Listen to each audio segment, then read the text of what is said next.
C'est un grand plaisir que de parler ou d'essayer d'imaginer ce que sera notre futur alimentaire. Le système alimentaire, c'est celui qui, depuis le champ, depuis la semence, jusqu'à notre assiette, fournit nos aliments. Ce sont les professionnels de cette longue chaîne. Et dans l'avenir, et même dès maintenant, les professionnels du système alimentaire font face à 5 chiffres, 5 nombres qu'il leur faut arriver à décoder et que je vais vous présenter. C'est tout l'enjeu de notre avenir alimentaire et de répondre et d'apporter des solutions à la clé qui est là. 2, 50, 70, 2, 4. Alors évidemment, c'est un petit peu mystérieux, hein, alors on va essayer de lever ça ensemble. Le premier chiffre, 2, c'est 2 milliards. En 2050, il y aura 2 milliards d'Africains, et aujourd'hui, ils sont 1 milliard. Ça veut dire que l'augmentation de la population africaine va être de 100%, et qu'il sera infiniment plus complexe de nourrir 2 milliards d'Africains que de nourrir 9 milliards et demi d'habitants sur la Terre. Sur ces 2 milliards d'habitants, il y en aura peut-être 300 millions qui auront un peu d'argent. Les démographes nous disent qu'il y en aura probablement donc 1,7 milliard qui seront encore très pauvres. Donc le premier grand problème de l'alimentation de demain, c'est de savoir comment est-ce qu'on va nourrir, comment va-t-on manger, comment va pouvoir-t-on se nourrir en Afrique. Le deuxième point, c'est 50. 50 quoi? C'est que 50% de la population dans le monde, ce seront des classes moyennes. Qu'est-ce que ça veut dire une classe moyenne? Une classe moyenne, ce sont des gens, ce sont des familles qui ont suffisamment d'argent pour se nourrir, pour se loger, pour s'habiller, pour prendre quelques loisirs. Ce sont donc des populations qui vont être capables d'avoir accès à une alimentation plus diversifiée et de rentrer dans ce qu'on appelle aujourd'hui la grande transition alimentaire, cette grande transition que nous avons vécue, nous, au XVIIIe, XIXe siècle, époque où on se nourrissait essentiellement de tubercules et de céréales, et qui progressivement a été remplacée par les fruits et légumes, par la viande.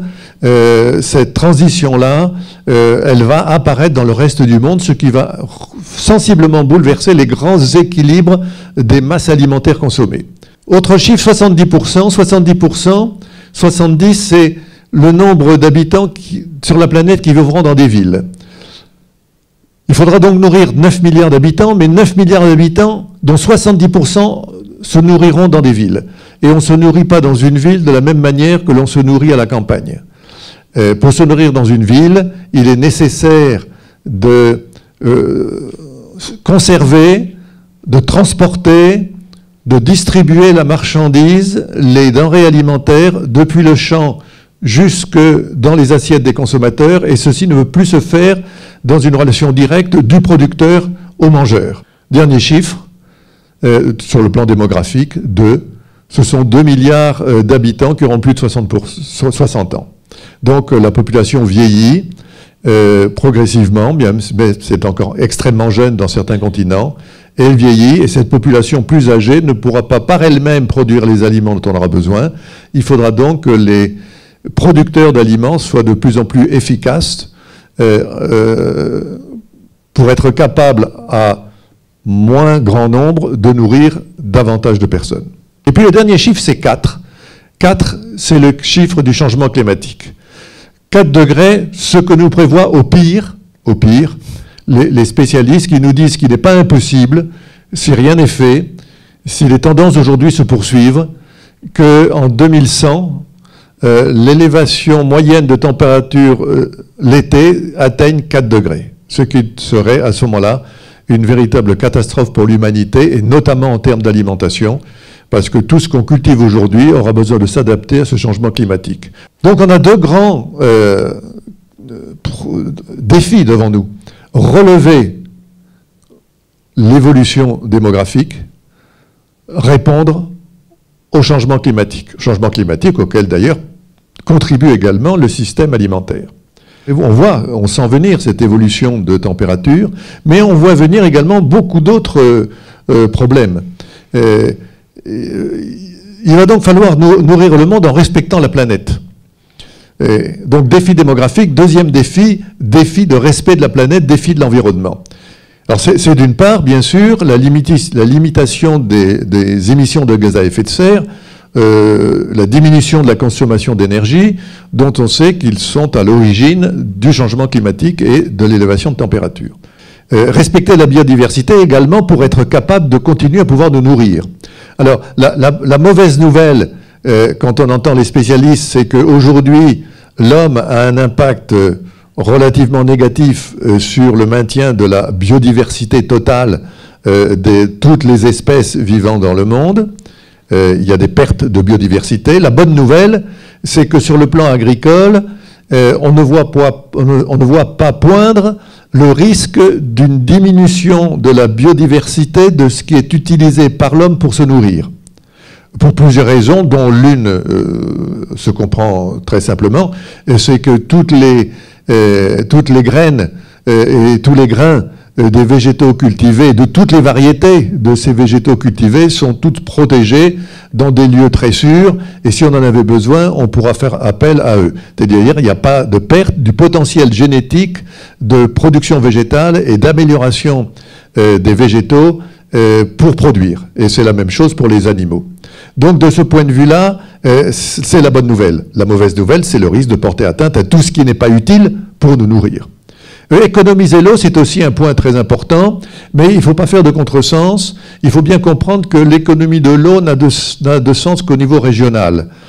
Si aujourd'hui, à Milan ou demain en France, je réduis l'eau que j'utilise pour me doucher ou pour prendre un bain, ça aura un effet local en termes de consommation d'eau, ou si j'irrigue moins le maïs, ça aura un effet local en termes de consommation d'eau, ça n'aura strictement aucun effet sur l'eau utilisable en Afrique, en Asie ou en Amérique latine. Occuper au mieux les sols, oui, bien sûr, puisqu'aujourd'hui on cultive à peu près 1,5 milliard d'hectares, auxquels se rajoutent 3,5 milliards d'hectares de pâturage, de prairies, de zones de parcours pour les animaux qui ne sont pas cultivés, mais sur lesquels l'herbe pousse naturellement.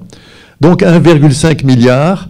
On aimerait en avoir un peu plus pour pouvoir nourrir les hommes demain. On peut espérer en obtenir peut-être 200 ou 300 millions. Mais la meilleure manière de bien les occuper, c'est de produire plus par hectare. Éviter la dissémination des polluants chimiques, c'est tout la discussion sur les pesticides. Alors là, qui touche vraiment, là aussi, uniquement en local, encore plus localement que ne le fait l'eau. S'assurer du bien-être des animaux, c'est une constance, notamment dans les pays développés, qui revient de plus en plus souvent. Et puis diminuer les pertes et les gaspillages.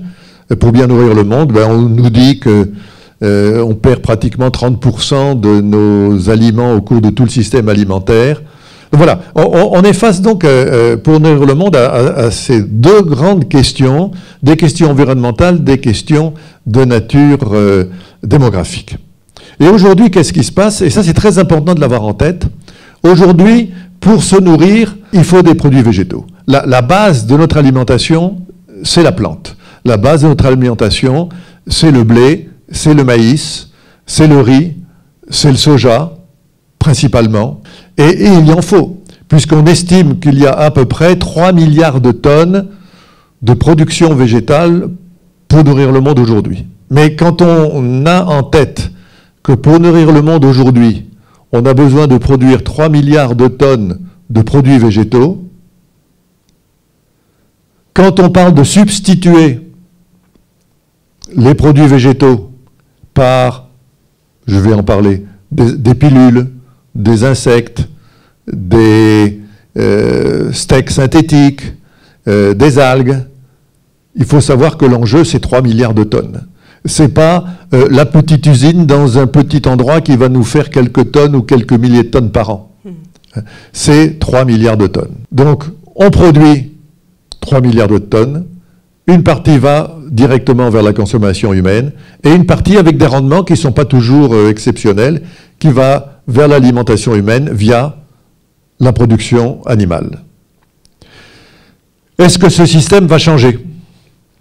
Ou est-ce que demain, en 2050, les grandes ressources alimentaires seront celles-là? Ou bien est-ce qu'on va assister à une rupture complète qui reposerait sur des avancées technologiques, des avancées scientifiques, qui feraient que on se nourrira, je viens d'en faire une rapide liste, hein, de pilules, de steaks synthétiques ou d'insectes. Voilà, c'est la question, que mangeons-nous demain? Voilà.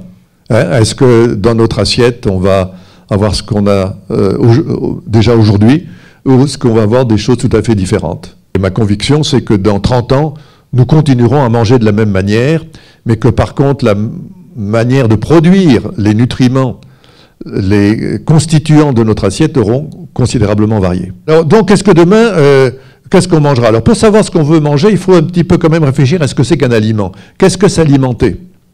Un aliment, ou l'alimentation, elle a 4 grandes composantes, en fait. Hein. Elle a une composante biologique, une composante culturelle, une composante économique et une composante citoyenne. La composante biologique, c'est les aliments nous apportent des nutriments, des protéines, des lipides, des glucides, des minéraux, des vitamines.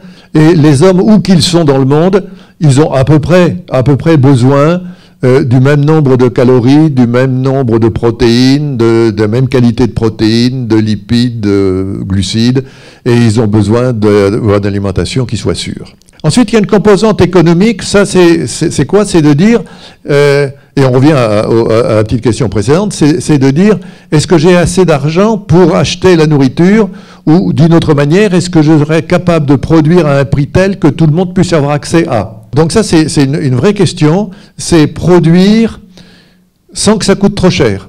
Ensuite, il y a une composante culturelle. Alors ça va varier énormément d'une région du globe à l'autre, d'un continent à l'autre. Ça va varier en fonction de notre culture, de notre religion, de notre éducation, de notre âge, de notre environnement. On assiste aujourd'hui quand même à une certaine homogénéisation avec l'internationalisation des échanges. On va de plus en plus vers un grand modèle occidental de l'alimentation. Est-ce bien, est-ce pas bien, c'est une autre question. Mais il y a quand même, où que vous alliez dans le monde, vous allez pouvoir vous nourrir à peu près, si vous le souhaitez, de la même manière. Et puis il y a une composante, c'est la dernière venue sur laquelle on a plus de peine à y voir clair, c'est la composante citoyenne. Notre alimentation de demain, elle va être marquée par le fait que le mangeur citoyen, le consommateur citoyen, se pose dorénavant 2 questions.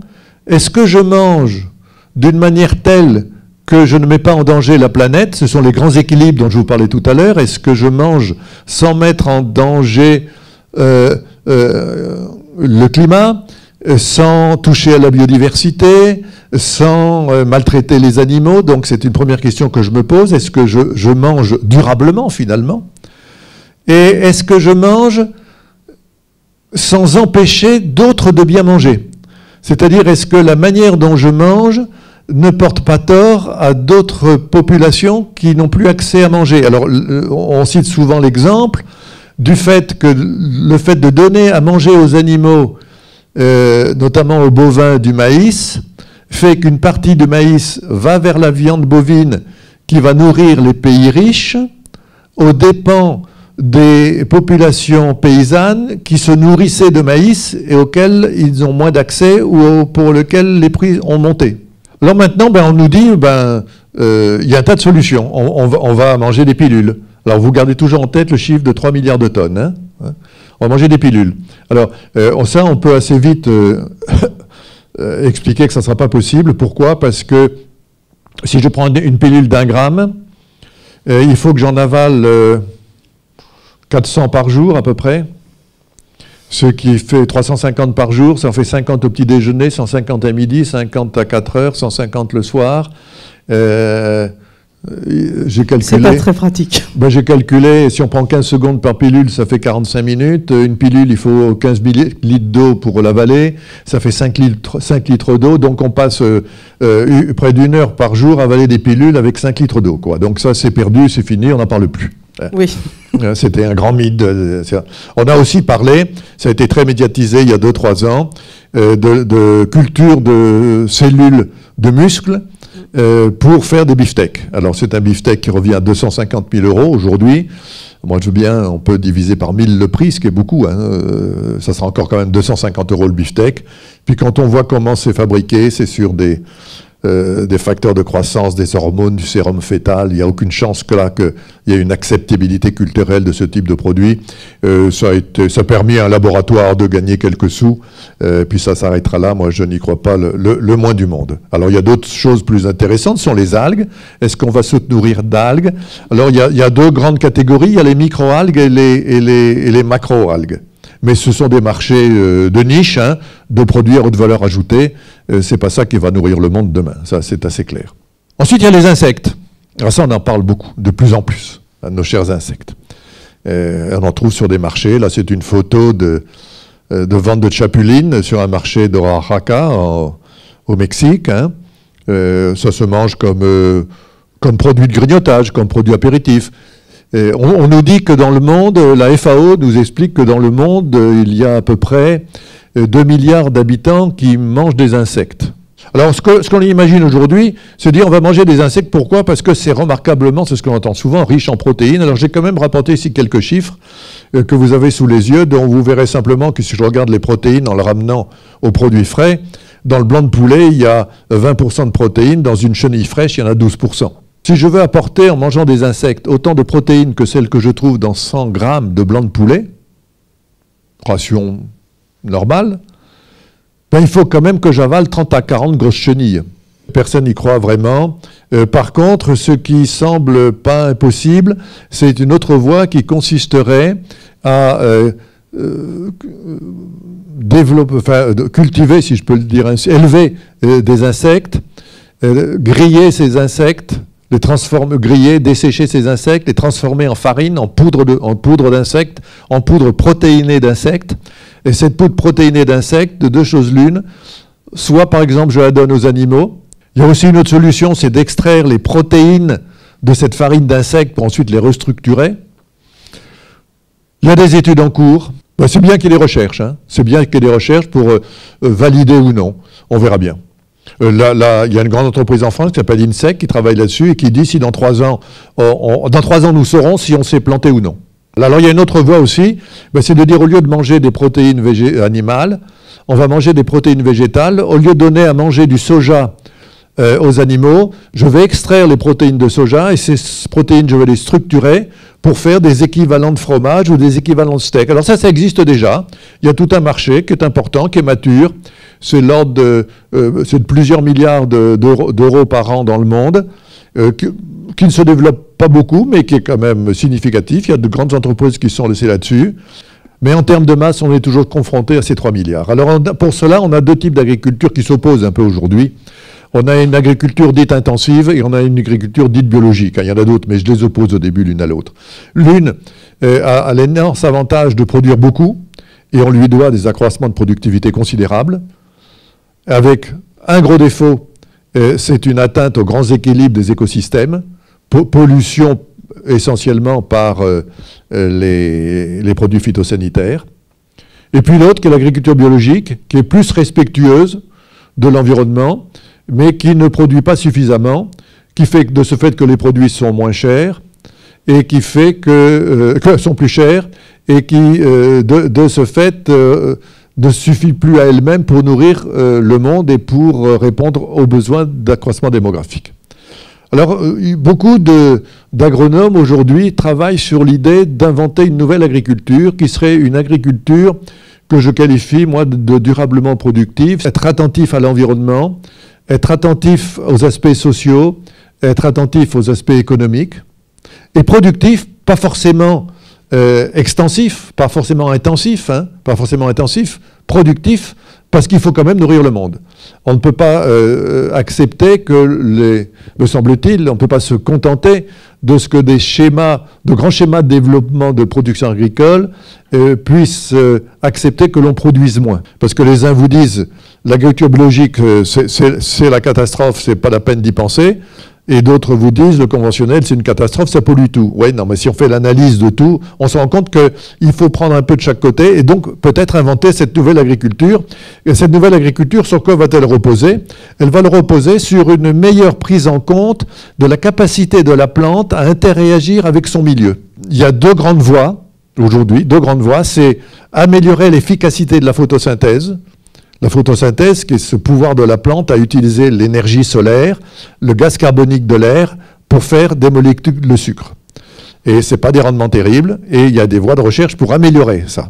Et l'autre voie de recherche, qui est toute nouvelle, parce qu'on sait maintenant, on a maintenant des outils qu'on n'avait pas pour analyser les micro-organismes du sol, c'est rechercher comment se font les interactions entre la racine, les micro-organismes, les minéraux, la structure physique du sol. Là, si on arrive à créer de nouvelles associations entre les racines des céréales et les micro-organismes du sol pour que les céréales puissent se passer d'engrais de synthèse, ça sera un progrès considérable en termes de durabilité de l'agriculture.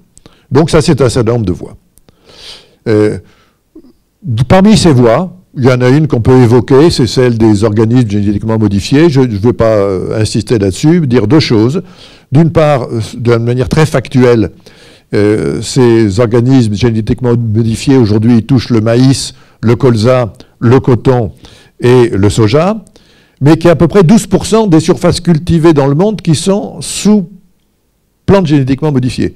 12% des 1,5 milliard. C'est-à-dire 180 millions. Hein. On a à peu près 180 millions d'hectares mis en culture avec des plantes génétiquement modifiées pour essentiellement ces 4 plantes-là. Donc c'est significatif. Alors, je change de sujet maintenant, hein, parce qu'il y a un autre aspect dans la nourriture du monde de demain, c'est de dire, et c'est une critique qui est faite très souvent, on mange trop de viande, il faudra que demain on mange moins de viande. Et on est face à un vrai problème là aussi, parce que toutes les études économiques montrent que plus le revenu d'une population augmente, plus le produit national brut d'un pays augmente, plus la consommation par tête augmente. Ça, c'est une courbe pour l'instant qui s'est toujours vérifiée. Peut-être qu'elle évoluera de manière différente. Ce qui fait dire que, contrairement à ce que certains espèrent, dans le monde, la consommation de viande va augmenter. Et ce qu'il faut arriver à faire, notamment du côté des bovins, c'est arriver à produire, et il y a des recherches dans ce sens, avec des animaux qui dégageront moins de méthane pour avoir un effet inférieur en termes de gaz à effet de serre. Ce que nous disent les économistes, de toute manière, on continuera à en manger. Il y a un petit tableau là que je vous montre quand même qui est intéressant en termes de prise en compte des impacts de nos rations alimentaires sur la planète, sur la santé de la planète. C'est un calcul qui a été fait qui montre qu'en termes d'équivalent de CO2 dégagé par calorie consommée, l'omnivore est quand même une source de dégagement de CO2 bien plus fort que le végétarien. Voilà, puis un dernier point sur lequel je vais conclure, c'est que nos systèmes d'approvisionnement vont par contre changer. Ils vont nettement changer. Je pense qu'à terme, tout ce qui est produit longue conservation se commandera comme on commande aujourd'hui un bouquin ou une machine à laver par Internet, on vous le livrera. Il y aura même des systèmes de réapprovisionnement automatique de ces armoires parce que votre ordinateur saura qu'on a pris une boîte qui a été utilisée, ça partira à la poubelle et donc il vous commandera automatiquement. Je crois que tout ça, avec les objets connectés, ça va se faire. Qu'on va trouver en proximité des magasins pour les denrées périssables, viande, poisson, fruits et légumes, pain. Je ne suis pas sûr, moi, que les grandes surfaces telles que nous les connaissons aujourd'hui vont continuer, d'autant que l'une des principales causes de l'impact effet de serre de notre alimentation, c'est la voiture que nous prenons pour aller faire nos courses dans le supermarché à 10 km. C'est beaucoup plus fort que le transport, par exemple, des marchandises par bateau des gigots congelés de la Nouvelle-Zélande à la France. Donc ça, je crois que ça va bousculer. Et pour reprendre ce que je disais tout à fait en début, moi, mon sentiment, c'est que sur tout le long de la chaîne alimentaire, en termes de semences, en termes de pratiques agronomiques, en termes de procédés de transformation, en termes de distribution, en termes de la manière de faire notre cuisine chez nous, d'équipements ménagers, tout ça, ça va continuer à évoluer. La technologie va impacter tout ça de plus en plus. mais que finalement, derrière, quand ça arrivera à la salle à manger, ça sera, si la technologie est bien produite, et bien contrôlée, et bien maîtrisée, eh ben, elle ne se verra pas.